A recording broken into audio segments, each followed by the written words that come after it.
Critical patriot देखने वाले सब दोस्तों को खुशामदीद। आज मेरे साथ मुंबई से शरीके गुफ्तगू हैं doctor Ratan Sharda ji. As you know, he is an expert on the RSS and he is a member of the organization. रतन जी, ये बताइएगा कि बीजेपी की जो परफॉर्मेंस रही इलेक्शन में, उस पे आप क्या कहेंगे? आपका एक आर्टिकल था जिसमें आपने कहा कि ओवर कॉन्फिडेंस का शिकार हो गई बीजेपी। तो what was the reason for this ओवर कॉन्फिडेंस? Namaste Shakeel ji, thanks for inviting मी।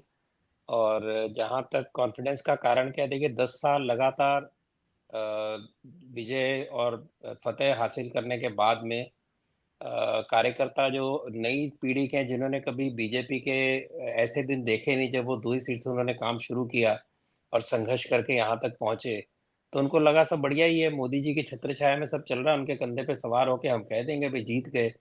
तो वो जो एक फीलिंग था, और मोदी जी ने जो 400 सीट का नारा दिया था, वो उनको समझ नहीं आया कि वो वास्तव में उनको एक चैलेंज थी कि आप अभी जितना परफॉर्मेंस है ऊपर लेके जाना है, और साथ ही ऑपोजिशन को एक तरह की चुनौती थी कि आप कैसे रोकते हैं।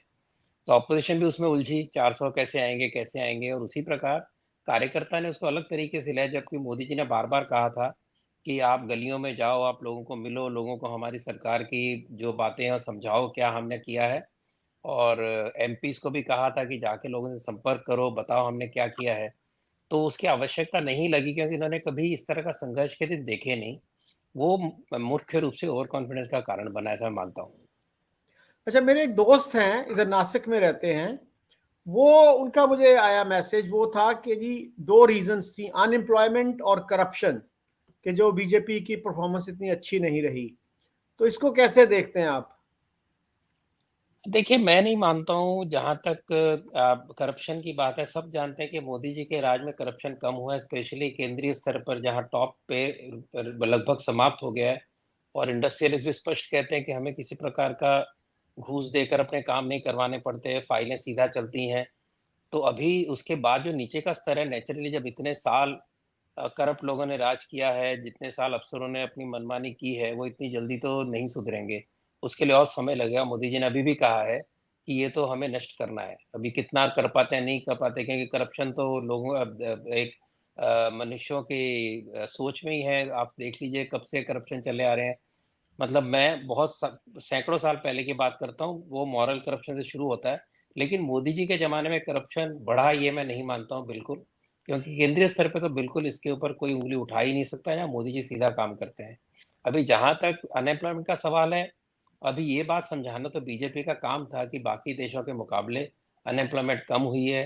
सारे जो फिगर हैं, ईपीएफओ के फिगर हैं, जो अलग-अलग प्रकार के इंडस्ट्री के फिगर हैं, जितना बड़ा इंफ्रास्ट्रक्चर का काम हुआ लाखों करोड़ों का, तो वहाँ तो काम मिला ही होगा। ऐसा तो हो नहीं सकता कि इंफ्रास्ट्रक्चर खड़ा हुआ बिना लोगों के हुआ। हम तो मशीनों से इतना काम करते ही नहीं जितना पश्चिम में होता। फिर भी पश्चिम में हो तो भी इंफ्रास्ट्रक्चर बिना मनुष्यों के नहीं होता।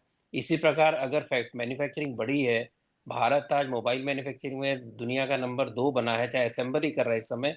लेकिन एक मेक इन इंडिया की जो लहर चली है, टेक्सटाइल की जो ग्रोथ है, जो एक्सपोर्ट की ग्रोथ है, बिना लोगों के तो नहीं होती।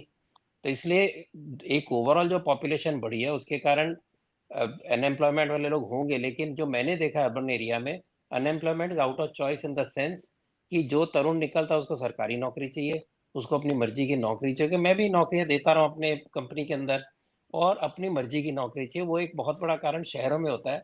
गांव में निश्चित रूप से होगी अनएम्प्लॉयमेंट कुछ ना कुछ, लेकिन बाकी दुनिया के मुकाबले में बहुत ज़्यादा ऐसा नहीं है। लेकिन ठीक है, जिनको कहना है, क्योंकि जब आप देखेंगे जो प्रश्न आते हैं जिसके अंदर सर्वे किया जाता है, उसके अंदर टॉप की चीज़ नहीं थी, और अप्रूवल फिर भी मोदी जी का अधिक ही रहा। उनको पता है कि ये भी स्वीकार किया कि दूर भी कर सकते हैं तो मोदी जी कर सकते हैं। अच्छा, तो आपके ख्याल में जो है अनएम्प्लॉयमेंट भी रीजन नहीं थी, और दूसरा जो करप्शन है वो भी वजह नहीं थी। तो फिर क्या आपने कहा कि जो डिफेक्टर्स आए, उन्होंने पहले कहीं आरएसएस को क्रिटिसाइज किया था, लेकिन उन्होंने कभी रिग्रेट नहीं किया कि उनकी क्रिटिसिज्म गलत थी? Is that the biggest mistake that the BJP देखिए, लीडरशिप मेड? पहले मैं बिल्कुल साफ कह दूं कि सबसे बड़ा जो कारण था, जिसके कारण एक तरफ तो मुस्लिम वोट का कंसोलिडेशन हुआ, 90% 95% वोट एक ही तरफ गए, यहाँ तक कि शिवसेना जिससे मुस्लिम समाज बहुत दूरी रखता था, उसको भी मुस्लिम समाज ने वोट दिया, क्योंकि कांग्रेस के साथ है वो। और दूसरी ओर हिंदुओं को बांटने का कास्ट के बेस पे, ट्राइब के बेस पे बहुत एक फेक न्यूज़ द्वारा बहुत बड़ा प्रचार हुआ, जिसका उत्तर बीजेपी समय पर दे नहीं पाई। यहाँ तक कि बीजेपी के SC ST शेड्यूल ट्राइब के अंदर 8-9% वोट कम हुए, और लगभग 33 सीटें उसके कारण शेड्यूल ट्राइब शेड्यूल कास्ट में से गई, जबकि OBC और SC ST में सबसे अधिक MP बीजेपी के होते थे। कांग्रेस के झूठ प्रचार का फायदा हो कि 53 सीटें उन एरियाज में उनकी बढ़ी। ये सबसे बड़ा कारण रहा। Honestly speaking, this is exactly the kind of polarisation and divisive politics that we were afraid of. और उसको वो जिस प्रकार का जहर फैलाने में सफल हुए, और उसका उत्तर बीजेपी के कार्यकर्ताओं ने समय पर उसकी सीरियसनेस समझी नहीं, और उसका जैसे उन्होंने गली गली प्रचार किया, ऐसे गली गली उसको नकारने का काम बीजेपी नहीं कर पाई। ये सबसे बड़ा कारण रहा। बीजेपी का एक रूल सुनने में आता है कि 75 से ऊपर जो लोग हैं they should retire from politics. तो क्या मोदी जी जो हैं वो 2-2.5 साल में रिटायर हो जाएंगे पॉलिटिक्स से? देखिए, ऐसा कोई रूल नहीं है, और ये रूल कहीं भी लिखा हुआ नहीं, कहीं भी स्वीकृत नहीं है। लेकिन जो मिनिस्टर एक उम्र के बाहर हो गए, उनको दोबारा चांस नहीं देना, नए लोगों को चांस देना, ये जरूर बीजेपी में हुआ था। लेकिन रिटर्न रूल ऐसा कोई नहीं है, ना ऐसा कोई कन्वेंशन है। तो इसके कारण ये तो केवल एक अफवाह फैलाई जा रही है, ताकि लोगों के मन में एक डाउट रहे कि मोदी जी कब तक रहेंगे। मोदी जब तक स्वस्थ हैं, मोदी जब तक बिल्कुल दिमागी और शारीरिक रूप से बिल्कुल स्वस्थ हैं, जो कि हम सबसे अधिक स्वस्थ हैं, तो उनकी इच्छा के ऊपर है। अगर उनको लगा कि अब काफ़ी है, नए उत्तराधिकारी और नए नेता चुनने तो चुनेंगे। अगर वो बिल्कुल उत्तम तरीके से काम कर रहे हैं, तो नेचुरली वो काम करते रहेंगे। अच्छा सर, हमें एक हमारे पाकिस्तानी दोस्त हैं, उन्होंने ज्वाइन किया है।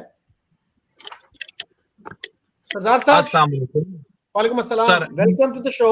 आई एम ऑडिबल? जी जी, चलिए, आपको दैट्स जैसे ग्रेट। पता है मेरे साथ हैं डॉक्टर रतन शारदा जी। तो हम जी जी सर। बीजेपी की इलेक्टोरल परफॉर्मेंस पे बात कर रहे हैं। तो अच्छा। उन्होंने ये कहा कि सबसे बड़ी गलती जो थी बीजेपी की वो ये थी कि they got over confident. Okay. तो आगे मैं बढ़ाता हूँ बात को। अच्छा, रतन जी ये बताइएगा कि मैंने ये भी कहा कि पोलराइजेशन जो हुआ वो एक बहुत जी बड़ा कारण था, ये भी कहा मैंने। जी जी जी, हाँ जी, हाँ जी। बिल्कुल ठीक। अच्छा सर, ये बताइएगा हिस्टोरिकली स्पीकिंग कि सर, आरएसएस और हिंदू महासभा में क्या फर्क है? क्या हिंदू महासभा अब भी एग्जिस्ट करती है? और की बात करें, RSS की बात करें। नहीं नहीं, आरएसएस और हिंदू महासभा में देखिए, क्या हिंदू डिफरेंसेस महासभा हैं तो पॉलिटिकल आइडियोलॉजिकली पार्टी है। स्पीकिंग? जी देखिए, हिंदू महासभा तो पॉलिटिकल पार्टी है, RSS तो पॉलिटिकल पार्टी नहीं है। हम्म। RSS का जो मेन एक जो एक कह सकते हैं कि जो कल्चरल। मूल नेचुरल जो विचार है वो है हिंदुत्व का, जिस जो कि सावरकर जी ने उसको डिफाइन किया था प्रॉपरली। वो संघ भी मानता है, लेकिन कुछ चीज़ों में संघ हिंदुत्व को अलग तरीके से प्रेजेंट करता है। और अगर आप मेरी किताबें पढ़ेंगे, आपको ध्यान में आएगा कि उसकी व्याख्या जो उसकी जो डेफिनेशन है, उसकी जो एलेबोरेशन है, दोनों में कुछ अंतर थोड़ा सा है। और तीसरी बात कि अधिक से अधिक समाज को जोड़ना, जो सावरकर जी से मेल खाता था वह था कि कास्टिज्म के विरुद्ध काम करना है, हिंदू समाज को रिफॉर्म की तरफ लेके जाना, आधुनिकता की ओर लेके जाना है, कॉमन है। लेकिन हिंदू महासभा का पॉलिटिकल पार्टी होना और RSS का न होना एक बड़ा फर्क है। और जो एक हिंदू महासभा का था कि मिलिटराइजेशन किया जाए और इस प्रकार से अंग्रेजों से लड़ा जाए, उसके अंदर RSS नहीं मानती, क्योंकि रेवोल्यूशन के अंदर उस समय जो क्रांतिकारी काम कर रहे थे उसके अंदर डॉक्टर हेडगेवार काम कर चुके थे। और करने के बाद उनके ध्यान में आया कि ये इस तरह से काम नहीं होगा, क्योंकि वो यूनिटी उस तरह का एक स्ट्रेंथ उसमें नहीं है, तो शायद गांधी जी के मार्ग पे चलना चाहिए। तो उसके बाद में एक नॉन वायलेंट तरीके से जो मूवमेंट थी उसके अंदर जुड़े, और हिंदुओं को भी उसी विचार से जोड़ा। तो इस प्रकार से एक एक बड़ा फर्क है, और बहुत सारी चीज़ें मिलती भी हैं। लेकिन जो ये एक मूल फर्क है कि आपकी अप्रोच क्या है हिंदू समाज को इकट्ठा करने की, किस प्रकार से उसका आप स्ट्रेंथन करना चाहते हो, उसमें कुछ अंतर था। और हिंदू महासभा के कहने पर RSS नहीं चल रही थी, उस समय यंग RSS थी। और हिंदू महासभा को लगा था कि हमारे यंग वॉलंटियर बन के काम करेंगे, जो डॉक्टर हेडगेवार ने मना कर दिया। उसके कारण संघ को बहुत क्रिटिसिज्म हिंदू महासभा से मिलती थी, मजाक उड़ाया जाता था। समवेयर अराउंड 1950 के आस 1938 के आसपास स्वतंत्र वीर सावरकर को ध्यान में आया कि ये जो ऑर्गेनाइजेशन खड़ा करने का जो तरीका है इनका, वो अच्छा है और इसी तरह से संगठन खड़ा हो सकता है। उसके बाद उन्होंने बहुत अच्छा अप्रिशिएट भी किया, और उनको जब उन्होंने अभिनव भारत डिसॉल्व किया उस समय आरएसएस चीफ को भी बुलाया और बहुत अच्छे संबंध थे। लेकिन उस समय तक क्योंकि हिंदू महासभा अपेक्षित तरीके से उसके अंतर्गत आरएसएस ने काम नहीं किया, अपने अलग स्टांस लिया। फॉर एग्जांपल 1942 का हो चाहे 1930 का हो, आरएसएस ने हिंदू महासभा के स्टैंड को सपोर्ट नहीं किया। इसके कारण वो नाराज रहते थे और दोनों में बनी नहीं मान सकते, लेकिन गुरुजी ने संबंध अच्छे रखे, जो एमएस गोलवलकर जी ने। इस कारण अंत में उनका संबंध अच्छे हुए, लेकिन ये एक अप्रोच का अंतर था। अच्छा, सरदार जहीर साहब ने, जैसा कि मैंने बताया, ज्वाइन किया हमें। वो एक एडवर्टाइजिंग कंपनी के ओनर हैं और इन्होंने इंटरनेशनल रिलेशंस में मास्टर्स किया हुआ है। अब ये तो पाकिस्तान में है कि दुबई में है? ये पाकिस्तान में है, इस्लामाबाद में। सरदार साहब, आरएसएस की, बीजेपी की जो परसेप्शन है पाकिस्तान में, नरेंद्र मोदी जी की जो परसेप्शन है, उस पे आप क्या कहेंगे? Is that accurate, is that inaccurate, और वो है क्या? सर आई थिंक इस वक्त जो पाकिस्तान में अगर आप पॉलिटिकली देखें या एक लेमैन से भी पूछे ना, तो वो बीजेपी को कहेगा या आरएसएस को कहेगा other face of BJP is other face of RSS. उसकी वजह शायद ये अब वो डॉक्टर रतन शारदा उसको मे बी ज्यादा अच्छी तरह एक्सप्लेन कर सके कि जो ऑब्वियसली आरएसएस का एक अपनी फाउंडेशन है हिंदुत्व की, तो obviously which obviously also demands the creation of even militia for Hindu community. So I think that is something you know at this part of the country is being perceived for RSS, and RSS and BJP are considered same even though they are different organization. One is not political, one is apolitical, just the cultural organization, and other is political and obviously one of the largest majority party until this election. Still with their coalition they form the government third time, and that's also historic for India. But as long as perception is concerned, that I just brief you. आपने क्या कहा कि RSS क्या कायम करना चाहती है? Military government, militant government? नहीं सर, आरएसएस की जो आइडियोलॉजी है Hindutva and creation of militia is part of it. If I may be wrong, but what I've read on Britannica or Wikipedia, it says this thing. अच्छा, हिंदुत्व की definition क्या है आपके ख्याल में? Sir, I think it's like a creation of separate nation for Hindus of subcontinent, the way Muslim wanted Pakistan. The on the other end, Hindu wanted Hindutva or their own nation theory. I believe this is what I believe. तो फिर तो मुस्लिम league जो थी वो RSS से आगे थी। उन्होंने तो कहा था कि दो कौमें हैं, हिंदू और मुसलमान अलग अलग नेशंस हैं। तो इसका मतलब है आरएसएस मुस्लिम लीग के रास्ते पे चल रही है। फिर तो पाकिस्तानियों को कंप्लेंट नहीं करनी चाहिए। आई थिंक हिस्टोरिकली अगर कोई पढ़े तो वाकई ये बात तो है। मैं अभी जवाब दे दूं जरा? जी प्लीज। देखिए, पहली बात यह है कि संघ ने कभी भी मिलिशिया स्थापित करने की या फोर्स अपनी खड़ी करने की कभी बात की ही नहीं, ना की है। What it does is creating discipline. तो जब आपको डिसिप्लिन करना, आप ड्रिल भी करते हो, आप कुछ छोटे मोटे आर्म्स की आप फिजिकल ट्रेनिंग भी देते हो, जैसे लाठी हुई या जूडो कराटे जिसको हम युद्ध कहते हैं, वो सारा करते हैं बिकॉज आपको अगर डिसिप्लिन लाना है, ये सबको करना ही है, आपको स्वस्थ रहने सब करना ही है।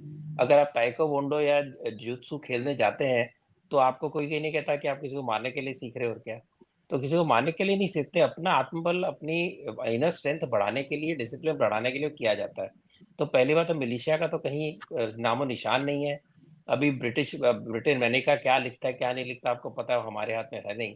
दूसरी बात, Hindutva is not a separate nation theory.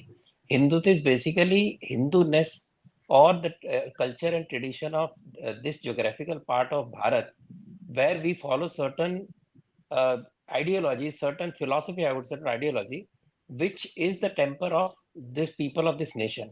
Before Muslim League was born, even Pakistan, for example, had the same tradition, जो ट्रेडिशन यहाँ के लोग मानते हैं। अभी उसको इस्लामीकरण में, उसको वहाबिज्म में नहीं रहे। फॉर एग्जाम्पल, पानी ये फ्री देना, पानी के लिए किसी को भी पैसे नहीं लेना है, हमारा ट्रेडिशन कॉमन है।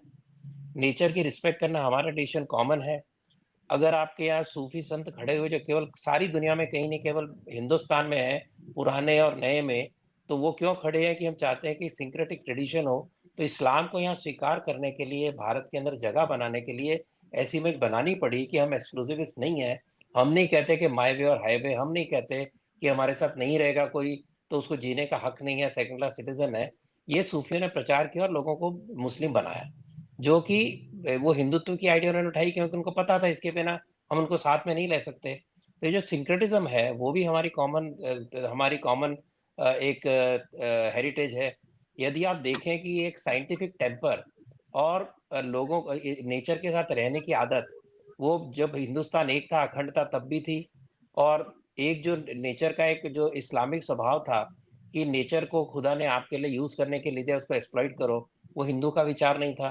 तो मुसलमान भी ये उस समय तक नहीं मानता था कि जो है इसको एक्सप्लॉइट कर लो, वरना इतनी सुंदर शहर, चाहे मोहनजोदाड़ो हो चाहे तक्षशिला सिटी हो, जहां पर इस्लाम के आने के बाद में तक्षशिला से की सारी यूनिवर्सिटी नालंदा की जला दी गई।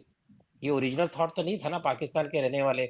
आज पाकिस्तान के अंदर वहां के अगर हिस्ट्री लिखने वाले फिलोसफर कहते हैं कि हमारी जड़ें तो वही है जो हिंदुओं की हैं, तो वो जो कॉमन एक टॉलरेंस से छोड़ के रिस्पेक्ट फॉर ईच अदर, और जो respect for our forefathers and respecting each others culture, that is the essence of Hindutva. It is nothing to with religion, it is more to do with tradition and culture. Yes, Hindu religion also has this approach कि एकम सत विपर बहुधा वदंती, एक ही सच को अलग अलग तरीके से लोग रखते हैं, उसको हर कोई इज्जत करनी चाहिए। वो इस्लाम में नहीं है।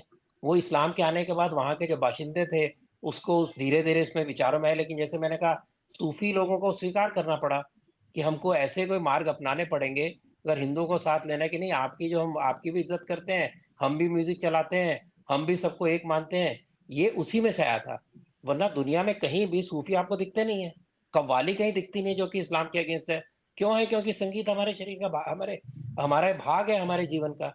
तो भी पाकिस्तान में है ना, इस्लाम के विरुद्ध है। जो तालिबान है वो उसको खत्म कर रहे हैं। तालिबान कहते हैं म्यूजिक मत चलाओ, डांस मत करो। ये सब था ना आपकी संस्कृति में, वो नहीं नहीं हमारे सर, हिंदू से, हमारे हिंदुत्व से आया।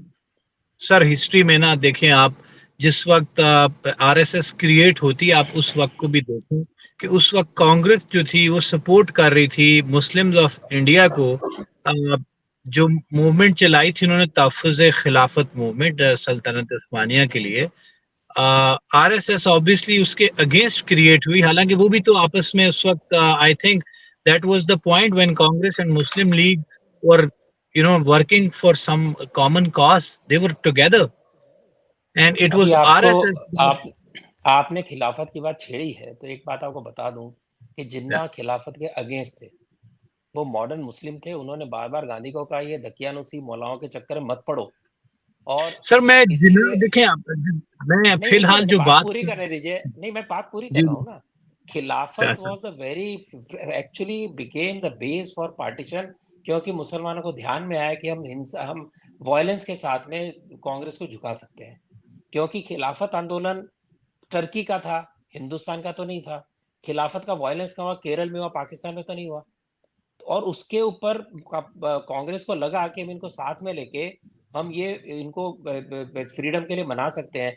लेकिन जो खिलाफत में थे, खलीफा के फेवर में थे, वो फ्रीडम के साथ में नहीं थे, क्योंकि उन्होंने तो अंग्रेजों को हाथ नहीं लगाया आखिर तक। मल्लपुरम के अंदर, केरल के अंदर जो हिंसा वहां से भड़की, उसके बाद मुल्ला मालाओं को लगा कि हम इस तरह से पाकिस्तान मांग सकते हैं। उसके बाद 3 साल चले वायलेंस भारत के अंदर।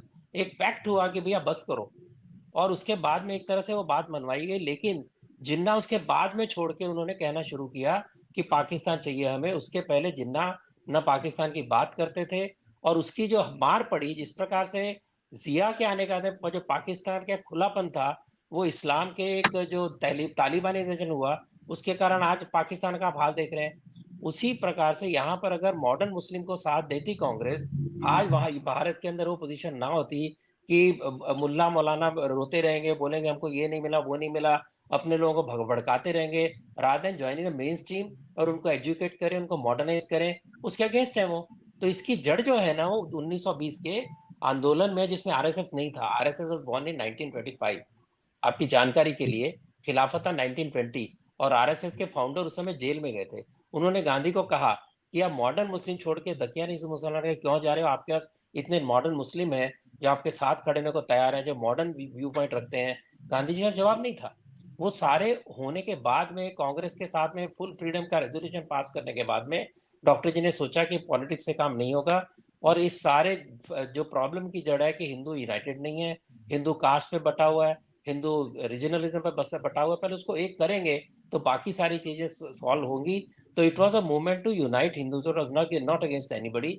और सारे, क्योंकि अगर हिंदुस्तान में हिंदू हैं और सारी बीमारी की जड़ जो है हिंदुओं से निकलती है, डिसयूनिटी है, लिंग्विज्म है, कास्टिज्म है, तो पहले उसको सुधारना पड़ेगा, ये उनका मत था। अच्छा सरदार आगे। साहब, पाकिस्तान सर में ओपनली अगर हम बात करें तो ये कहा जाता है कि RSS is a terrorist organisation, और रहमान मलिक जो पीपल्स पार्टी के दौर में इंटीरियर मिनिस्टर थे, सेनेटर भी रहे, तो उन्होंने कहा था कि Narendra Modi is the biggest terrorist in south Asia. In statements को आप कैसे देखते हैं? क्या पाकिस्तानी जो हैं, majority of Pakistani agree with this statement?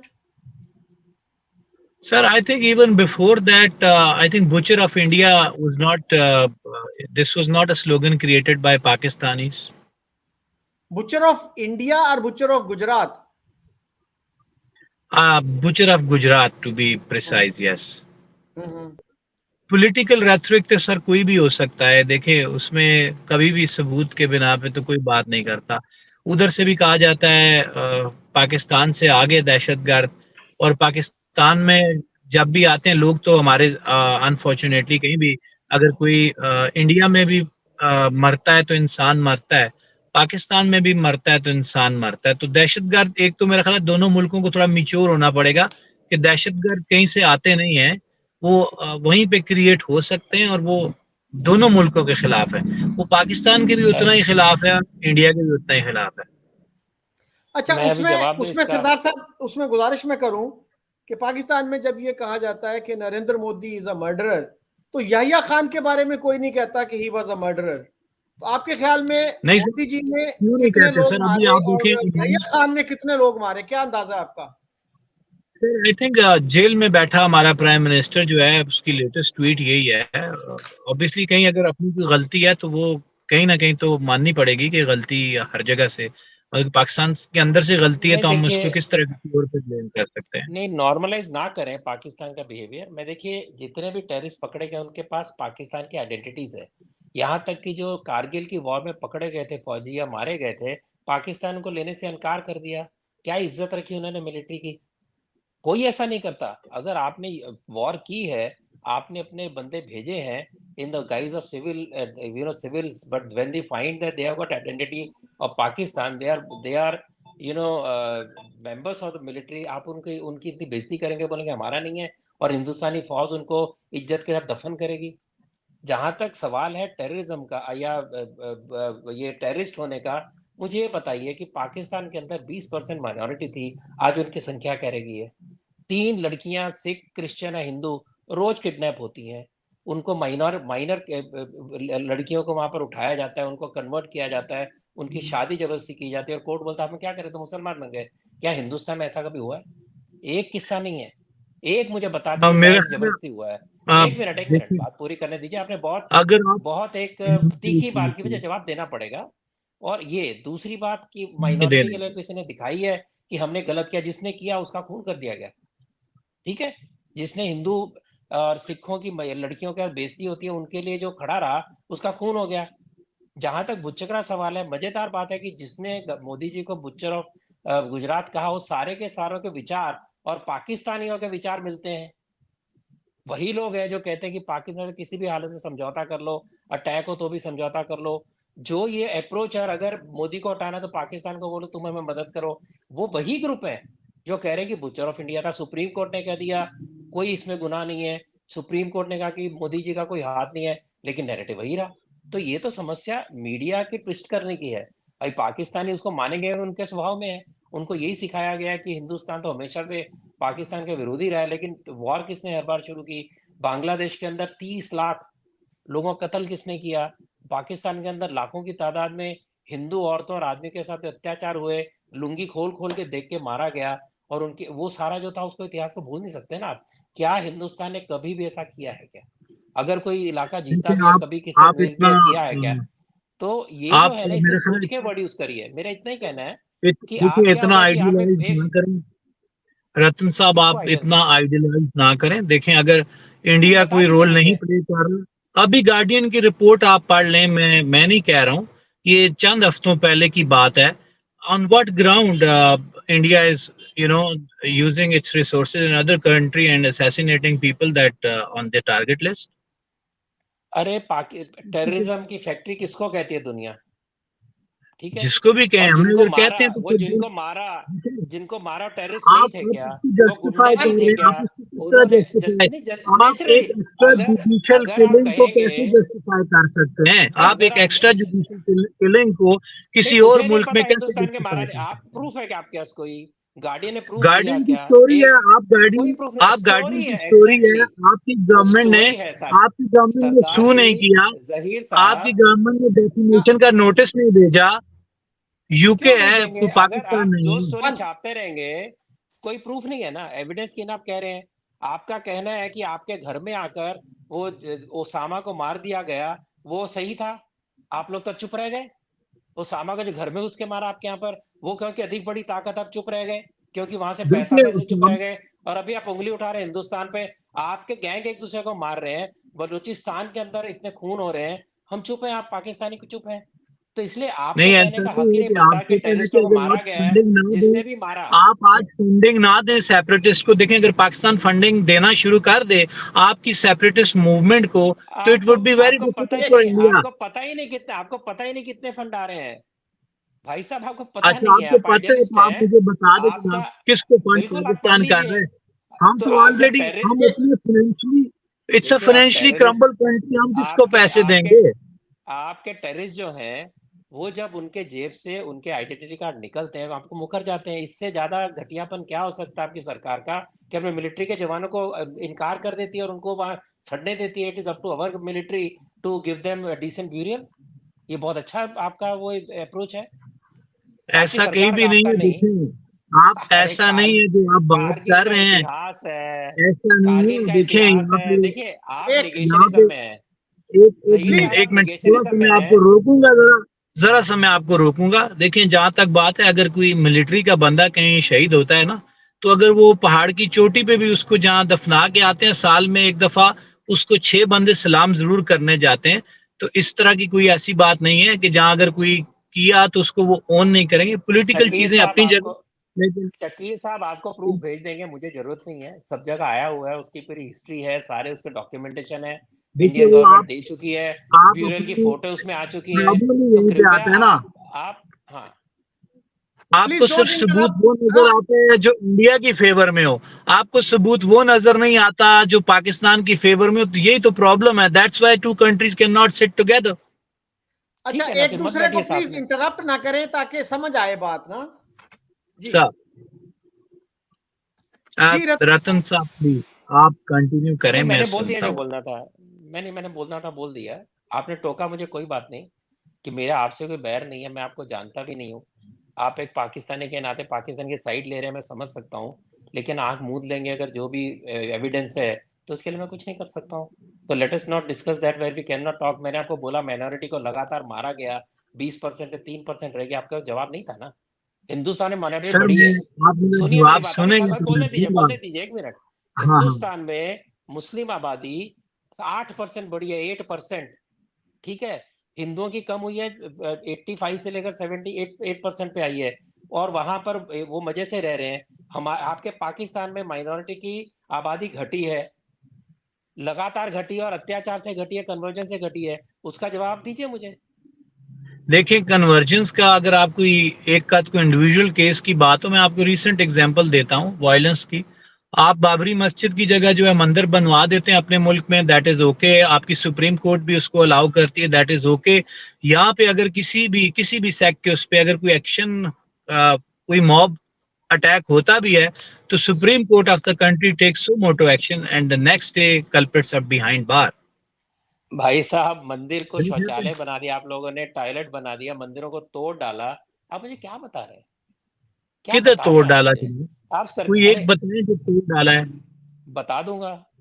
अभी मैं लेके आप, बैठा नहीं हूँ तो मैं मैं तो खाली आपको बात, देखिए मेरी बाबरी कभी भी मस्जिद का जो मैं बता रहा हूँ कि आपकी स्टेट इन्वॉल्व है, बाबरी है, हमारी बाबरी स्टेट किसकी इन्वॉल्व नहीं, नहीं है। देखिए कोई बाबरी नॉन बाबरी स्टेट किसकी, एलिमेंट कहीं कोई काम करता है तो state is always nab those people, put them behind bar and अरे takes whatever legal action is mandatory. However, in India, its state is involved behind construction of mandir on Babri Mosque, and not of course, state. the मुझे political ये party बताइए, that you support. आप लोगों ने मंदिर के ऊपर मस्जिद बनाए हैं, भारत में तो बाबर ने बनाए, भारत में जो इन्वेडर थे उन्होंने बनाए, उसके नीचे मंदिर है, सर वो उसके सर प्रूफ है, बाबर तो तो उसको हम नहीं देखें, बदलेंगे, नहीं उसको सर हम नहीं ले सकते अपनी वापस। बाबर इज यानी योर आप हिस्ट्री चले गए एज वेल. पाकिस्तान, नहीं आप चले गए Babar is your Pakistan history और एज मैं वेल. अपना मंदिर वापस सर नहीं ले सकता हूँ। जब एविडेंस आप है, आए सर. साइंटिफिक एविडेंस है, तब आप कहेंगे नहीं वापस नहीं ले सकते। आप मंदिरों के अंदर दुनिया भर का गंद डाल सकते हैं पाकिस्तान के अंदर, ऐसे नहीं चलेगा ना। आप एक ऐसा नहीं पोजीशन लेके देखें. बैठे हैं। बाबरी जो है वो ऐतिहासिक, उसके प्रूफ है, एविडेंस है, रेडियोलॉजिकल प्रूफ है जिसके अंदर है कि नीचे मंदिर था, तोड़कर बनाया गया, हिस्टोरिकल एविडेंस है, काशी मथुरा के अंदर हिस्टोरिकल एविडेंस है। उसका तो उसका आपसे क्या लेना देना।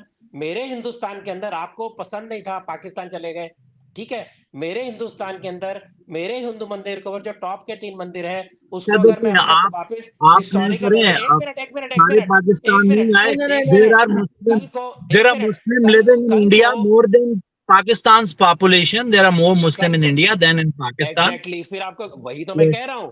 अगर मेरे आप यहाँ उनको मुस्लिम की ना आबादी बढ़ी भूलें. आप है, ताना आपने अगर बढ़ाई सही हुई है ना। पाकिस्तान का दे रहे हैं तो उनको ना सही भूलें प्लीज. आप हम ठीक है, हमें मानते आप कह सकते हैं हैं, विकास बॉर्डर. हम मानते हैं कि सही मुस्लिम साहब हमारे इंटरप्ट देश ना के करें हैं। प्लीज.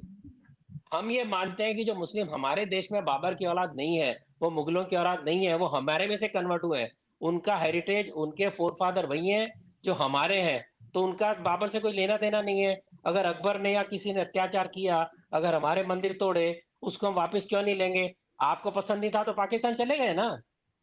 तो आपको हमारे से क्या चिंता, आपको बाबर से क्या लेना देना है, आपको औरंगजेब से क्या लेना देना है। औरंगजेब ने मेरा मंदिर तोड़ा, सामने दिख रहा है कि मेरा मंदिर है, उसकी दीवार जानबूझ के छोड़ी गई अपमान करने के लिए। अगर ये हिंदू बोलता है कि मेरा पूजा का हक है, तो इसमें पाकिस्तान को क्या प्रॉब्लम है। अगर कल को मक्का में ऐसा कुछ हो तो क्या स्वीकार करेगा कोई भी मुस्लिम, नहीं करेगा। तो अब हिंदू अगर अपनी जमीन वापस मांगता है, अपना मंदिर वापस मांगता है, one of the most holiest of holiest shrine, तो जो इंपॉर्टेंस आपके लिए मक्का ही मेरे लिए है ना, अयोध्या की, काशी की, मथुरा की, आप ये क्यों नहीं समझते। आपने देखें यहाँ कटास राज भी है, हमने उस पर मस्जिद बनाई है. क्या क्या मस्जिद या किया मैं मंदिर? बाद में बताऊंगा। क्या क्या किया आपने, इट इज कटास राज क्या क्या किया मैं जानता हूँ। और भी बहुत सारे मंदिर है जिस क्या क्या किया। मैं कल अगली बार मैं बैठूंगा, आप आने वाले हैं, पूरी लिस्ट लेके आऊंगा आपके पास। मैं कभी तथ्य के बिना बात नहीं करता हूँ। गवर्नमेंट ठीक है, प्रोटेक्ट आप कर रही केवल है ना. क्या गवर्नमेंट प्रोटेक्ट कर प्रोटेक्ट रही है। कर रही है. जिसने हिंदुओं को प्रोटेक्ट किया उसको आपके टेररिस्टों ने मार दिया, गवर्नमेंट ने कोई एक्शन नहीं लिया। आपके ह्यूमन राइट्स के वकील थे, क्या किया उसके बारे जी में। जी. उसका बेटा अमेरिका में बैठा है, उसकी जो वाइफ है वो भारत में बैठी है। क्या कर लिया उस बंदे के विरुद्ध आपने, क्या उसको बचाया आपने, नहीं बचाया। आपको देखिए कोई ऐसा, बचाने की आप बात तो आप क्या इंडिया में ब्लास्फेमी के मर्डर नाम पे नहीं हो रहे हैं. क्रिश्चियनों को मार डालते हैं, ब्लास्फेमी के नाम पे इंडिया में क्रिश्चियनों को नहीं मार मर रहे. डालते हैं, हिंदुओं को ना ना कोई कोई इंडिया कोई में भी क्रिश्चियन की मुसलमान सप्रेशन नहीं हो रही है.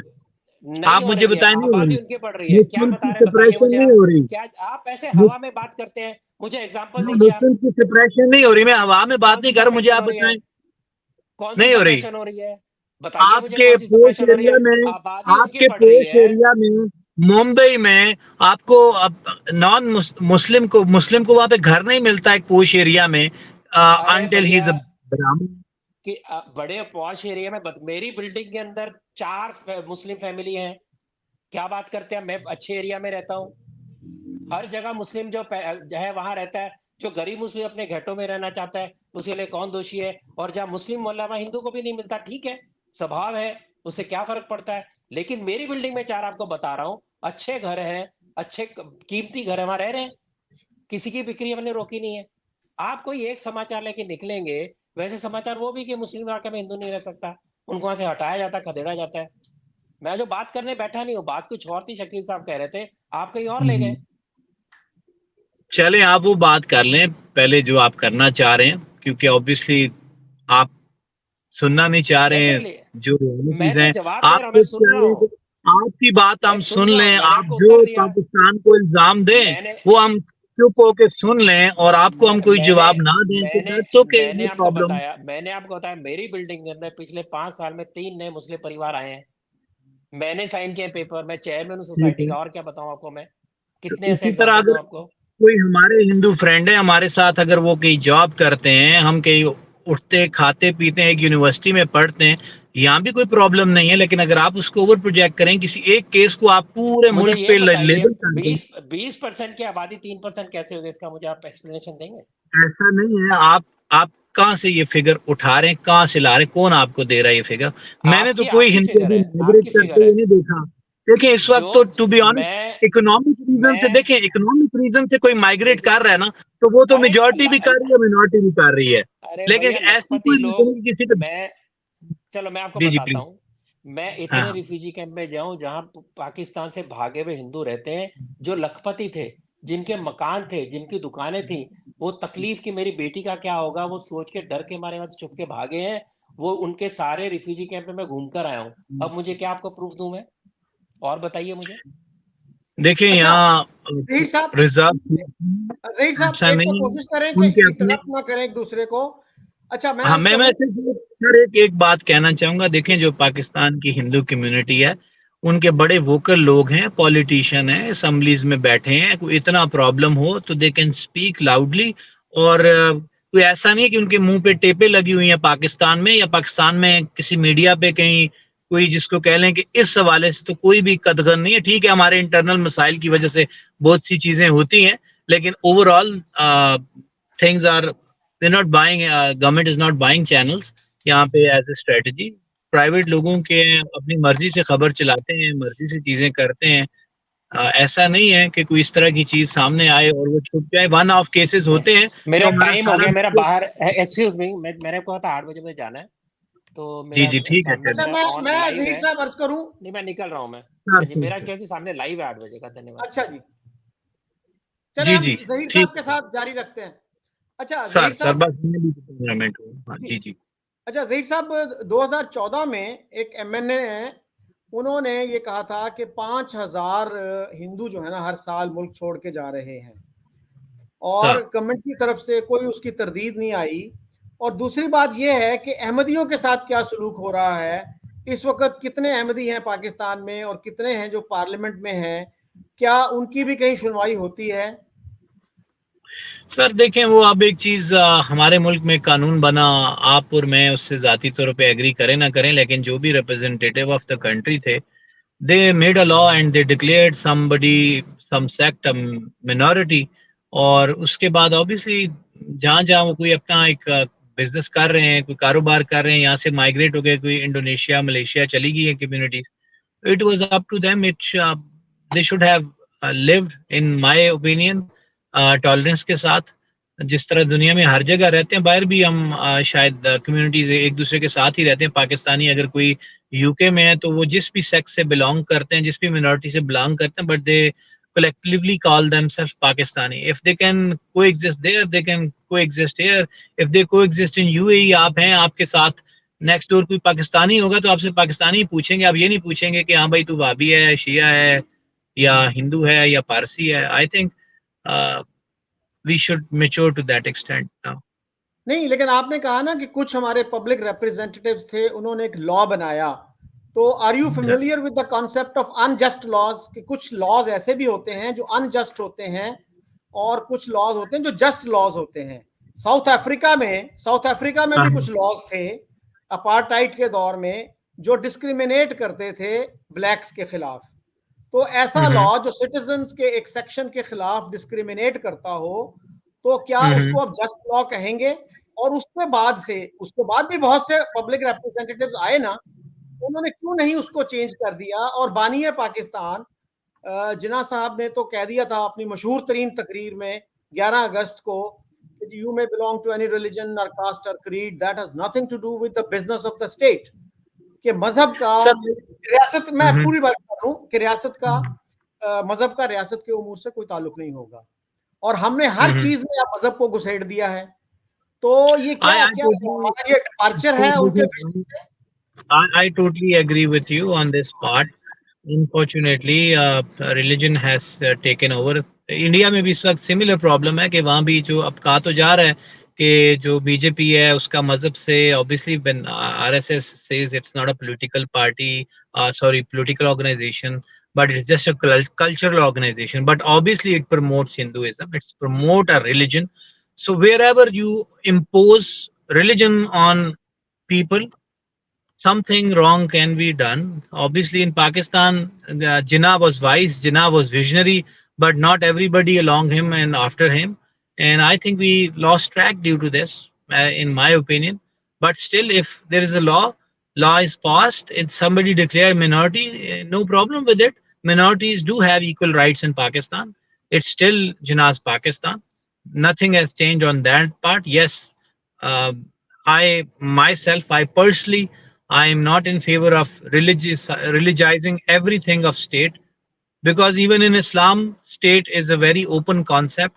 There isn't any binding from Islam on imposing a state system on anybody. आप समझते हैं कि पाकिस्तान में रहने वाले हिंदू, अहमदी और Christians they are equal citizens? They are equal citizens, sir, as per law of Pakistan. Sir, हमारे आइन में लिखा है कि कोई नॉन मुस्लिम प्रेसिडेंट और प्राइम मिनिस्टर नहीं बन सकता. Is that in accordance with the equality of citizenship? Sir I think ये जो अगर आप देखें कोई भी बड़ा ओहदा अगर किसी मुल्क में आइन में लिखा है, इवन यूएस में भी लिखा है, तो उसकी भी उनकी कोई क्राइटेरिया है. नॉट एवरीबडी हमारे जैसा एलियन जाके वहाँ उनका प्रेसिडेंट नहीं बन सकता. तो वो भी उनका यही है. जिस तरह आप चलें यूके में थोड़े लिबरल हैं, वहाँ जो प्राइम मिनिस्टर इवन उनका अभी साउथ एशियन बना है. तो आई थिंक विद मेच्योरिटी इस तरह के लॉज पाकिस्तान में भी आ जाएंगे. क्या अमेरिका में ये आइन में लिखा हुआ है कि you have to be a Christian in order to become president? Sir, I think not Christian, but I think in criteria this is mentioned that somebody should be Aboriginal American. नहीं, original American होना एक बात. ये चाह रहा हूं आपसे कि अमेरिका में जो है वो नहीं है कि क्रिश्चियन ही सिर्फ प्रेसिडेंट बन सकता है. ये हम रिलीजियस डिस्क्रिमिनेशन की बात कर रहे हैं. You need to understand one thing, that this country was created on the name of Islam. Obviously, there was a movement behind it. Until 1857, two nations fought for their independence. However, that was failed. That militant resistance of Hindu and Muslim of subcontinent failed. And then Muslim League, obviously being created as a political movement, and took this creation of country on two nation theory, and from where obviously the country has to take its foundation, and maybe once it's a settled country, one it's mature country, maybe we'll open our doors for minorities to become president and prime minister. But for now, yes, they can have all other constitutional designations. तो क्या वजह है कि 75-76 साल में कोई chief minister non Muslim नहीं बना? इवन कोई मेयर जो है, हमारे जो बड़े शहर हैं उसका कोई मेयर नहीं बन सका, इवन किसी छोटे शहर का मेयर नहीं बन सका, और चीफ सेक्रेटरी नहीं कोई बन सका. तो ये तो वो है ना, दो ओहदे जो कानून में, आइन में लिख दिए गए. उसके अलावा जो अनरिटन और अनलेजिस्लेटेड डिस्क्रिमिनेशन है वो तो बहुत ज्यादा है. अहमदियों की बात करें हम, एक अहमदी को स्टेशन मास्टर को चीचा वतनी भेजा गया था, और ये 80s की बात है, तो शहर में हड़ताल हो गई थी. तो is that your concept of equal citizenship? नहीं sir, my concept of equal citizenship is right of obviously whatever religion you want to, right of freedom of expression, or whatever your faith is, you are free to practice it. That's what I believe if we are living in the same state together. However, when it comes to state laws, whoever made those laws, if laws are made, our job as a citizen is to follow those. However, law has to treat all citizens equally. तो फिर अगर कोई law जो है, तो अगर कोई law discriminate करता है सिटीजन्स के खिलाफ on the basis of religion, should we not criticise that law? Sir देखिए, मैं दो तीन पहले सिस्टम को हम समझे ना. हमारी स्टेट है डेमोक्रेटिक, इस्लामिक डेमोक्रेटिक स्टेट है. अब आपने पहले बात की कि कोई किसी ओहदे पे आया नहीं, तो टू बी ऑनेस्ट जब तक पॉपुलैरिटी अगर कोई मिनॉरिटी भी है ना तो उनको लोगों में अपने लिए एक्सेप्ट खुद करानी पड़ेगी ना। मैं आज पॉलिटिशियन बनना चाहूँ और मैं कहूँ कि जी मैं क्यों नहीं प्राइम मिनिस्टर बन रहा, तो मैं I am not popular person. I have to convince voters to vote me and to accept me as a leader, as a politician. Probably I can start somewhere as a local government representative, then MPA, MNA, and then obviously if I am able to make a political party, I can fetch votes, then I can think that yes, I can become a prime minister. But before that, I would say that all laws should favor me.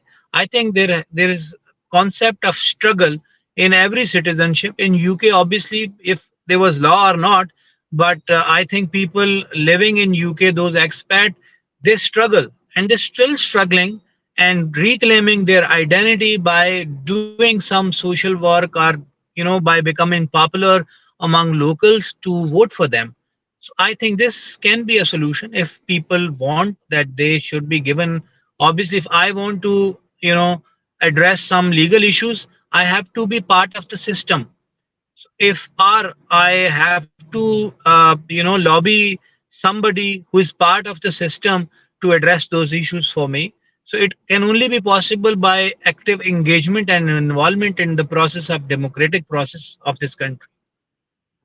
आप देखिए England में, बर्तानिया में जितनी भी struggle वो कर लेते, अगर उनका कॉन्स्टिट्यूशन, उनका लॉ ये कहता कि you have to be a Christian in order to become prime minister, तो वो स्ट्रगल सारी फजूल जाती, कोई स्ट्रगल का फायदा ना होता। हमने तो ज़हीर साहब आइन में लिख दिया है कि जो मर्जी आप कर लो, उल्टे भी लटक जाओ तो आप नहीं बन सकते, स्ट्रगल क्या करें? सर देखिए, आइन भी चेंज होता है, obviously you need a 2/3 majority for that, और वो भी अगर कोई लेके आएगा, और ऑब्वियसली जो लेके आएगा अगर वो अपने मैनिफेस्टो में ये चीज लिखता है and if people are willing for it. देखिए कोई भी लॉ है डेमोक्रेटिक कंट्री में, वो मेरी विल से नहीं बनेगा, वो विल ऑफ पीपल है and then those transform through MNAs MLAs, वो आपके लिए काम करते हैं। तो जो काम अगर कहीं पास्ट में हुआ भी, ऑब्वियसली हमारा दस्तूर भी बना जाके कहीं 70s में, जो 50s में बना वो बाद में खत्म कर दिया गया। तो अब जो दस्तूर है हमारे सामने, उस दस्तूर में भी कोई चेंज अगर आएगा तो वो दस्तूर के अंदर से ही आएगा। मेरे और आपके अंबायर से जो आवाज रेज करेंगे या जो बात भी करेंगे, it's not practical. The practical solution is become part of system, political lobbying करें। जिनको भी देखें लॉ से एतराज है, मेरे लिए मतलब if I am representing a majority, I'm okay with it, or my political view says it's okay, and whoever would like to get the pie have to do some struggle for it. जिस तरह अभी India में अब कोई मुस्लिम अगर वहां उनके political process का हिस्सा नहीं बनेगा, इंडिया चाहे जितना भी आप कह लें, but it's still a democratic country. वहां पे अगर कोई बंदा वोट लेके जाता है, वो मुस्लिम है, हिंदू है, तो ऑब्वियसली इस वक्त अगर वहां पे वोट जो है हिंदू मेजॉरिटी पार्टी को मिल रहे हैं, तो हम क्या कह सकते हैं, दिस देयर इंटरनल मैटर, जिसको वो चुने।